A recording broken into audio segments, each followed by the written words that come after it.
এই ভিডিওটা শুনে আসসালামু আলাইকুম। এটা খুব ছোট করে মূল্যবান একটা আলোচনা ভিডিও করেছেন উনি। শুনে বানানোর জন্য আপনাদের সামনে আসলাম। একটা জিনিস না বলে পারছি না, সেটা হলো পিনাকি ভট্টাচার্য। তার ভিডিও আমি আগে এত নিয়মিত দেখতাম না যতটা নিয়মিত এখন এই গেল ৩-৪ মাস ধরে দেখি। ধরেন 2টা ভিডিও দেখতে পারি নাই বা 3টা ভিডিও দেখতে পারি নাই, 1 সপ্তাহ পরে যায় 3টা ভিডিও একসাথে দেখে নিচ্ছি। এইভাবে দেখি আমি গেল কয়েক মাস ধরে। আমি তার এত ফ্যান কখনো ছিলাম না যতটা ফ্যান এই মুহূর্তে। তো কেন দেখি এখন, ধরেন আওয়ামী লীগ সরকার ক্ষমতায় ছিল, তখন হিন্দুরা যখন ব্যাপক সুযোগ সুবিধা নিত, পিনাকি ভট্টাচার্য দেশ ছাড়ল। তারপরে ফ্রান্সে আসার পরে ধারাবাহিকভাবে এই পুরো আওয়ামী লীগের সময়টা সে আওয়ামী লীগের বিরুদ্ধে কথা বলেছে, ভারতের বিরুদ্ধে কথা বলেছে, ভারতের পণ্য বয়কটের পক্ষে কাজ করেছে। এরপরে ক্ষমতা থেকে গেল, যাওয়ার পরে ইউনূস আসলো। ইউনূস আসার পরে কিন্তু আমাদের অনেক সুযোগ ছিল সরকারের সাথে মিলেমিশে, হ্যাঁ, পদে টদেও বসা যাইতো, বসে তারপরে আমরা ধান্দাবাজি করতে পারতাম। অনেক লোকজন সেই ধান্দাবাজিতে শুরু করেছেন, অনেক ছাত্র নেতারাও এই ধান্দাবাজি করেছেন।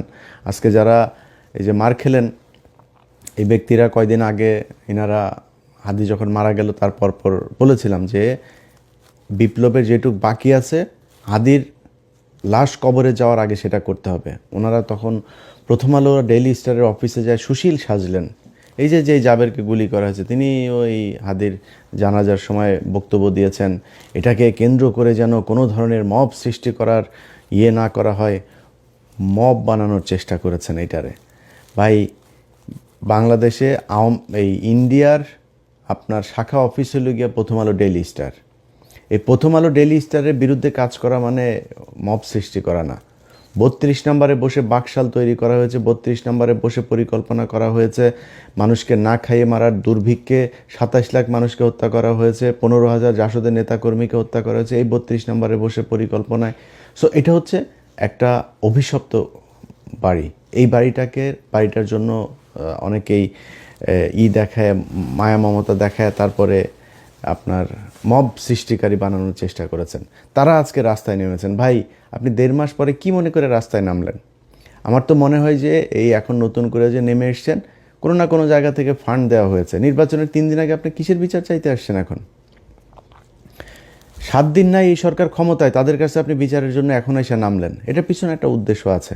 আমি সরকারের কাছ থেকে, পুলিশের কাছ থেকে যেটা শুনেছি, আওয়ামী লীগের লোকজন তাদেরকে টাকা পয়সা দিয়েছে এখানে কিছু নেতাকে দিয়া, তারপর তাদেরকে বসাইছে এখানে গ্যাঞ্জাম করার জন্য। তো এখন আপনি কিসের বিচার? হঠাৎ করে এসে বিচার চাচ্ছেন? হাদির বিচার এই দেশে হবে না, হাদির খুনিও হবে না। আমি জানি না, যদি নাকি সামনে নির্বাচনী সরকারের পরের সরকার কে আসে সেটার উপরে একটা ক্ষীণ আশা আছে। এই মুহূর্তে আর এটারে নিয়ে কোনো কথাবার্তা বলে লাভ নেই। তো তারা করেছেন, বিশাল আকারের সুশীল সাজার চেষ্টা করেছেন। প্রথম আলো ডেইলি স্টারের সামনে গিয়া সাদা পাঞ্জাবি পরে তারপরে ভাষণ দিয়েছেন। তো এগুলো তারা করেছেন। তারা হাড়ে হাড়ে টের পাবে প্রথম আলো ডেইলি স্টার কী জিনিস, উদিচি কী জিনিস, ছায়ানট কী জিনিস, প্রশিকা কী জিনিস।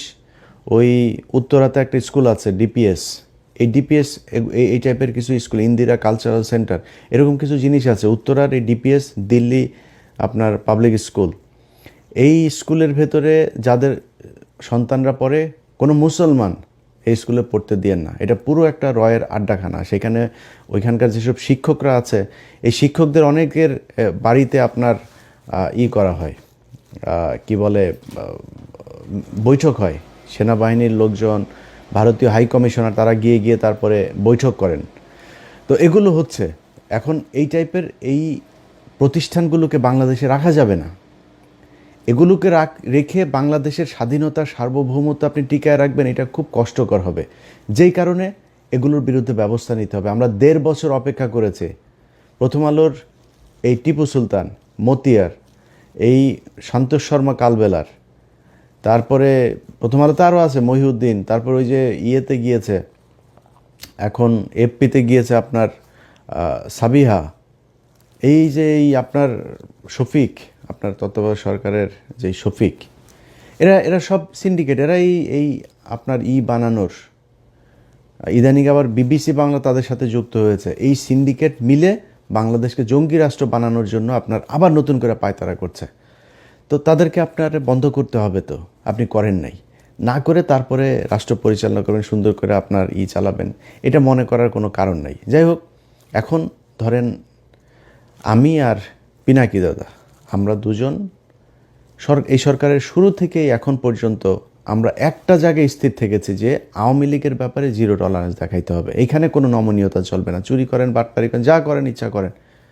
ও মা, হত্যা মামলার আসামিরা উপদেষ্টাদের সাথে যায় বৈঠক করে। তো আমি আমার এই জার্নিতে আমি পিনাকি দাদাকে সব সময় পাশে পেয়েছি। তিনি এই মুহূর্তে আমি মানে খুবই হতাশা নিয়ে আপনার মানে চুপচাপ বসে আছি। অনেক কিছু দেখেও না দেখার ভান করে অনেকে অনেক কিছু পাঠায়, ভাই আমি এটা নিয়ে আর এত মাথা ব্যথার কিছু, মন চাইলে একটু কথাবার্তা বলি, ওই কথা বলি। তো এগুলির বাইরে নতুন করে আর খুব বেশি কিছুতে যাইতে চাইতেছি না। কিন্তু যেই কাজটা আমার করতে হইতো, আমার পুরো কাজ দাদা করে ফেলছেন। সো যেই কারণে যারা দাদার ভিডিও দেখেন, আমার সাবস্ক্রাইবার যারা আছেন, দুইটা মানে আমাদের তো কমন আপনার ওনার আমার ইউটিউবে সাবস্ক্রাইবারও প্রায় সমান সমান। সো ওনার ভিডিও যারা দেখেন, আমার ভিডিও তারা দেখেন, আমার ভিডিও যারা দেখেন, ওনার ভিডিও তারা দেখেন। আমার সাবস্ক্রাইবার যা আছে সবাইরে বললাম আপনারা ওইখানে চলে যান, ওইখানে গিয়ে দাদার ভিডিও দেখেন। দাদার কথাবার্তা যেটা, ওইটা মনে করবেন আমার ভাষা। উনি আমি যা বলতে চাই, আমার কথাগুলি উনি কেমনে যেন বলে দেয়। আমি গত 3-4 মাসে বিচার করে আমি বিগ ফ্যান হয়ে গিয়েছি তার। মানে আমার অনেক কথা আছে যে কথাগুলি একদম হুবহু সেই কথাগুলো তার মুখ দিয়ে বের হচ্ছে। তো এই যে ভিডিওগুলো করছেন, এই ভিডিওগুলো করার কারণে তার বিরুদ্ধে এখন নতুন করে তাকে জামাতের আমির টামির, ধরেন আজ থেকে 6 মাস 1 বছর পরে আমারও অনেকের সাথে কথা হইলে তারপরে তারা বলতো যে ভাই উনি তো হিন্দু মানুষ, ওনার ব্যাপারে একটু সন্দেহ হয়। তো আমি বলতাম যে ভাই দেখেন, উনি তো হিন্দু হইলেও উনি যে কাজগুলো করছেন সেই কাজগুলো তো গুরুত্বপূর্ণ। উনি যতদিন কাজ ঠিক করবেন ততদিন আমাদের ওনারে নিয়ে সন্দেহ টন্দেহ করার তো কিছু নাই। যেদিন লাইন থেকে বিচ্যুত হবে সেদিন আমরা নিজেরাই কথা বলবো, সমস্যা কি। কিন্তু এই গেল 6 মাসে আমি নিজে এইভাবে কারোর সাথে আর এটা নিয়ে এগ্রি করি নাই যে না, এই 6 মাসের ভিতরে আমার কেউ বলে ভাই আর কত একজন মানুষের জাজ করবেন, আর কত পরীক্ষা নেবেন তার। সেই 2014-15 সাল থেকে শুরু করে ধারাবাহিকভাবে সে ভারতের বিরুদ্ধে কাজ করছে এবং ভারতের বিরুদ্ধে জ্বালাময়ী বক্তব্য, ভারতকে এই করে ফেলবো সে, এইটা না, এইটুক না, খালি একদম তথ্য প্রমাণ সহ ইতিহাস ভিত্তিক। এইটা মানে আমাদের এই বাংলাদেশে বহু লোকজন আছে যারা আমাদেরকে ভিউ ব্যবসায়ী, তারপরে অনেক তুচ্ছতাচ্ছিল্য করে কথা বলেন। তাদের ভেতরে অনেকেই এখন ইউটিউবে, যেমন ধরেন মাসুদ কামাল এক সময় বলতো যে আমরা হইলাম গিয়া টাকা পয়সার জন্য ভিডিওতে কথা বলি। হ্যাঁ, মাসুদ কামালের যে ইউটিউব চ্যানেল আছে ওইটাতে মনিটাইজেশন করে নাই, 1 টাকাও উনি কামাই করেন না, ফ্রি সোশ্যাল সার্ভিস দেন। ভিডিও করার আগে মনিটাইজেশন কেমনে করা লাগে সেই হিসাব করে তারপরে শুরু করেছেন। যার সাথে কথা বলেন তিনি বলেছেন, ভাই কয়দিন পরপরই মানে মনিটাইজ হওয়ার আগে পাগল হয়ে গেছে, কবে হবে, কেমনে তাড়াতাড়ি করা যায়, হ্যাঁ, চিঠি আসে না কেন, কোড আসে না কেন গুগল থেকে, কত কিচ্ছা কাহিনী। এখন তিনি টাকা খান, তার ভিডিও একটা আপনি চ্যানেলে দিয়েন, সাথে সাথে কপিরাইট খেয়ে যাবেন। আমি ইলিয়াস একমাত্র অধম ব্যক্তি যিনি আমার ভিডিও নেয় কত মানুষ চালায়, 10,000, 20,000, 50,000 টাকা কামায়, কারোর ইলিয়াস কোনো দিন কপিরাইট দেয় নাই। দোষ আমরাই হইলাম গিয়া খুব অনাহারি, অভাবী, ইউটিউবের টাকা দিয়ে আমরা চালাই। এই ইউটিউবের টাকা তো খাই, আমার ইউটিউবের টাকা আমি খাবো না তো আপনি খাবেন? কিন্তু যারা এতদিন ধরে টাকার ব্যাপারে খুব দেখাইতেন, আমাদের অচ্ছুত একটা ভাব নিয়ে কথাবার্তা বলতেন, তারা আজকে টাকা খান কেন? ইউটিউবের মনিটাইজেশন অন করেছেন কেন আপনারা? চ্যানেল করার আগে মনিটাইজেশন অন করার চেষ্টা করেন। তো ওনাদের কাছে খুব খারাপ লাগে পিনাকি এখন যেগুলো বলে। তো গত 6 মাস ধরে আমার কেউ এটা বললে তারা সরাসরি বলেছে যে ভাই এটা বন্ধ করেন। পিনাকি যদি, আমি জানি না সে এখনও হিন্দু আছে কিনা, যদি সে হিন্দু হয়ে থাকে তাহলে সে genuine Hindu, original Hindu. Original Hindu যদি কেউ হয়ে থাকে তাকে তিনি বহুশ্বরবাদ হইতে পারবে না, তো এটা হিন্দু ধর্ম অনুযায়ী আপনাকে এক ঈশ্বরবাদ হইতে হবে। তো উনি হিন্দু ধর্মের একদম যেসব বিষয়গুলো সমালোচনা করার মতো উনি নিজেই সমালোচনা করেন সেগুলো নিয়ে, এবং খুবই তথ্য প্রমাণ এভিডেন্স দিয়ে তারপরে করেন। সো ওনারে নিয়ে জাজ করা বন্ধ করেন। উনি যা বলছেন এগুলো বলার কারণে বিএনপি ওনার বিরুদ্ধে এখন উঠে পড়ে লেগেছেন যে উনি হইল গিয়া দেশদ্রোহী, উনি পাকিস্তানের প্রেসিডেন্ট, জামাতের আমির। একই কথা আমারও বলে। আমি যদিও একটু যে বললাম না, আমি কিছুটা সুবিধাজনক জায়গায় আছে, আর ভাল লাগে না এই দেশের বিরুদ্ধে কথা বলতে, যে অনেক প্রভাবশালী সেনা প্রধান থেকে শুরু করে অনেক প্রভাবশালী মানুষের বিরুদ্ধে কথা বলেছে, ব্যক্তিগত শত্রু হয়েছে। লাভটা হয়েছে কি? 5 তারিখের পরে এই দেশ ঠিক হয় নাই। এই দেশ জীবনে কোনো দিন ঠিক হবে, মানে নিকট ভবিষ্যতে ঠিক হবে, এটা আমার মনে হয় না। যদি জামাত ক্ষমতায় আসে, একটা ক্ষীণ আলো মানুষের মাঝে আছে, যদি না আসে সেই ক্ষেত্রে ভবিষ্যৎ অন্ধকার। তো এখন বিএনপির লোকজন সব ওনার বিরুদ্ধে লেগেছেন যে পিনাকি হইল গিয়া দেশদ্রোহী, পিনাকি তাদের বিরুদ্ধে জামাত ইসলামের টাকা পয়সা খেয়েটে। ভাই, পিনাকি কার কাছ থেকে টাকা খেয়েছেন ওই হিসাব আপনার নেওয়ার দরকার নাই। পিনাকি যেটা বলে সেটার কাউন্টার ন্যারেটিভ আপনার কাছে আছে। আপনার পক্ষে কাজ করে বিরিয়ানির দোকান থেকে টাকা খাওয়া মাল, তারপরে নানান ধরনের ডিজিএফআইয়ের ভাতাপ্রাপ্ত লোকজন, তারপরে আছে এরকম সব ধান্দাবাজগুলো একসাথে যা মিলেছে। এখন এইসব ধান্দাবাজ আপনি 2-4 কোটিও যদি নিয়ে পাশে ভিড়ান, তো এটারে দিয়া কি পিনাকি ইলিয়াসের কাউন্টার দেওয়া যাবে? গেল না কেন? আপনার পক্ষে কথা বলে না কেন? সেটা চিন্তা করেন। পিনাকি ইলিয়াস আপনার দলে থাকলে যারা বিরিয়ানির দোকানে টাকা খায় তাদের চাইতে উপরে থাকতে পারতো না? তো পিনাকি ইলিয়াস যায় নাই কেন আপনার দলে? সেটা চিন্তা করেন। আপনার কাছে টাকা চেয়েছিল, তো ফাঁস করে দেন। যদি টাকা চেয়ে থাকি, পিনাকিদা যদি টাকা চেয়ে থাকে, দেন দরবার করে থাকে, ফাঁস করে দেন, কোনো সমস্যা নেই। তারা টাকার জন্য চাইতেন, তারা কিছু জিনিস চেয়েছিল এই বিএনপির কাছ থেকে, বিএনপি সেটা করে নাই। সে বিএনপির কি, যে আওয়ামী লীগের লোকজনকে আপনারা আনতে পারবেন না। ওনাদের এখন মিটিং মিছিলে সরাসরি ওপেনেই বলে আওয়ামী লীগ আমাদের ভাই ভাই, আওয়ামী লীগ আমাদের ভাই, ওদের মামলা, ওদের বিরুদ্ধে কোনো পুলিশ যদি হয়রানি করে থানা ঘেরাও করা হবে। এগুলো বিএনপির লোকজন বলছে সরাসরি, এগুলো আমাদের গালে জুতা মারার মতো অবস্থা। যেই কারণে তাদের পক্ষে দাঁড়াইতে পারি নাই আমরা, যে কারণে পিনাকিদা আজকে কথা বলে। এখন পিনাকিদা যেই কথাগুলো বলে ওটার আপনার কাছে কোনো জবাব আছে? ও আপনি ফ্যামিলি কার্ড দিবেন, সেই ফ্যামিলি কার্ড দেওয়ার জন্য মানুষের কাছ থেকে কিছু জায়গায় টাকা নেওয়া হচ্ছে, কিছু জায়গায় বলা হচ্ছে এটা এটিএম মেশিনে ঢুকাইলে নাকি টাকা কচকচ করে বের হয়ে আসবে, কিছু জায়গায় বলে পান বিড়ি চা নাস্তা যা আছে সব ফ্রি দিবে, কেউ বলে চাল ফ্রি দিবে, কেউ বলে 200 টাকার বাজার করলে 100 টাকা ফ্রি। আরে ভাই, এই কী অবস্থা? ট্রিটমেন্ট করতে গেলেও বলে সেখানে এই কার্ড ঢুকায় তারপরে ট্রিটমেন্ট ফ্রি করা যাবে। মানুষের কাছ থেকে বলে টাকা হাওলা তো করা যাবে ব্যাংক থেকে এই টাকা দিয়া। এই হয়েছে অবস্থা। ক্ষমতায় যাওয়ার আগেই একটা কার্ড নিয়ে আপনারা দুর্নীতি শুরু করেছেন, মিথ্যাচার শুরু করেছেন। ক্ষমতায় যাওয়ার পরে আপনারা কি করবেন আমরা সেটা চিন্তা করেন। এখন জামাত ইসলামের সাথে লাগতে যান, জামাত ইসলামের ক্ষমতায় যাওয়ার নাই, জামাত ইসলামের ক্ষমতায় যাওয়ার নাই, এটা সত্যি কথা, অভিজ্ঞতা নাই। আপনাদের মতো ব্যাংকের টাকা লুটপাট করার অভিজ্ঞতাও নাই, এটাও সত্যি কথা। আপনাদের মতো বিদ্যুৎ না দেওয়া তারপরে আপনারা কিমি বিক্রি করেছেন, এগুলো সত্যি কথা। আর অনেক কিছু আছে যেগুলো আপনারা করছেন। তো এই যে কাজগুলো করেছেন এটা তো জামাতের নাই। জামাত ইসলামের অভিজ্ঞতা আছে কিসের? জামাত ইসলাম তাদের সংগঠন, তাদের নিজস্ব প্রযুক্তি, নিজস্ব চিন্তা ভাবনা, নিজস্ব পলিসি দিয়ে সাউথ এশিয়ার ভেতরে শীর্ষস্থানে নিয়ে গিয়েছিল তাদের ইসলামী ব্যাংকে। তাদের প্রতিষ্ঠানে যান, কোনো গ্যাঞ্জাম আছে? তাদের প্রতিষ্ঠানে যান, কোনো লস আছে? তাদের প্রতিষ্ঠানে কোনো বিশৃঙ্খলা আছে? নাই।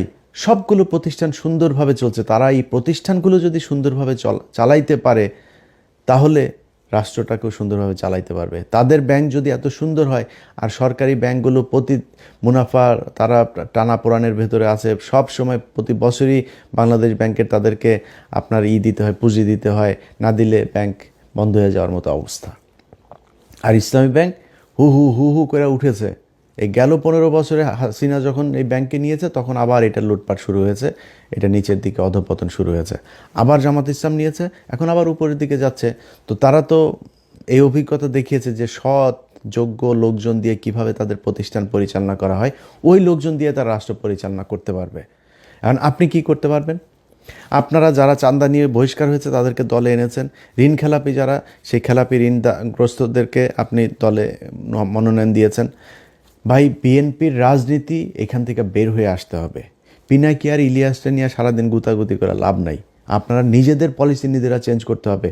যেই লোকজনকে দিয়ে আপনি টাকা পয়সা নিয়ে 5 কোটি টাকা নিয়ে আপনি মনোনয়ন দিয়েছেন, সে 50 কোটি টাকা ইনকাম করবে, এটাই স্বাভাবিক। একদম মানে জাস্ট একটু সুবিধাজনক জায়গায় থাকার জন্য বললাম।